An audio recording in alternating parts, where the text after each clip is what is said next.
বছর পর তারপরে তো বলবি না আমার তুই আগে রোজা রাখ তারপরে তো বলবি রোজা রাখ না না ইরা হাকিকাতে আলেম রাসূলুল্লাহ বলে হাকিকাতে আলেম আমরা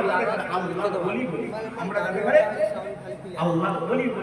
হাদিসের কথা করে আলেম বলা হয় একবার জন্য হুজুর আল্লাহ হুজুরের ইজ্জত বাড়িয়ে দেবে হুজুর আলেম বলে ইজ্জত বাড়িয়ে দেবে কারণ আর নবী আসবে না ১৫০০ বছর আগে যারা সাহাবারা রাসূলুল্লাহর দরবারে চলে গিয়েছিল আল্লাহ পেয়ে গেছে পালা হতে হতে আম মানুষ আলেমদের দরবারে চলে যাবে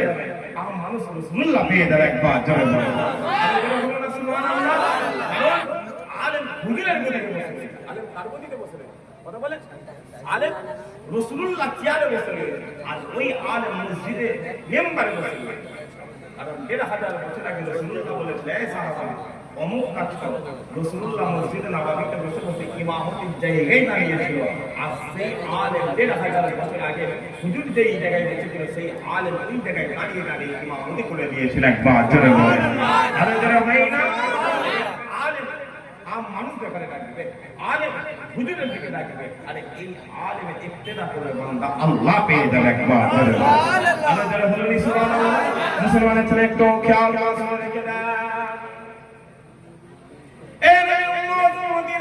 লম্বা চওড়া আলোচনা নয় আমি আপনাদেরকে সংক্ষেপে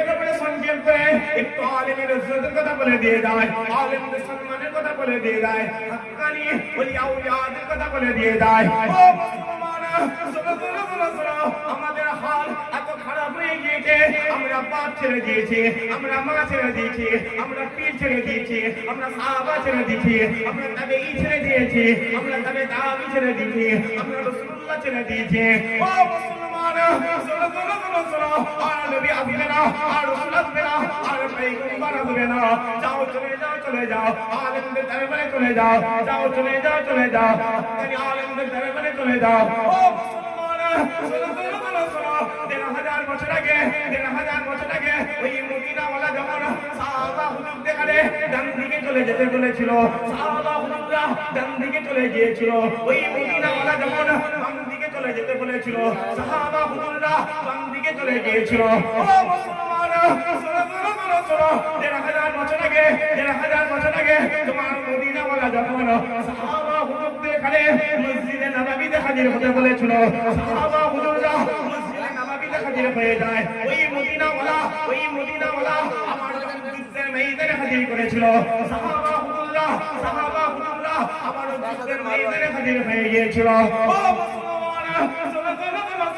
পালা হতে সময় হতে এবার আলেমদের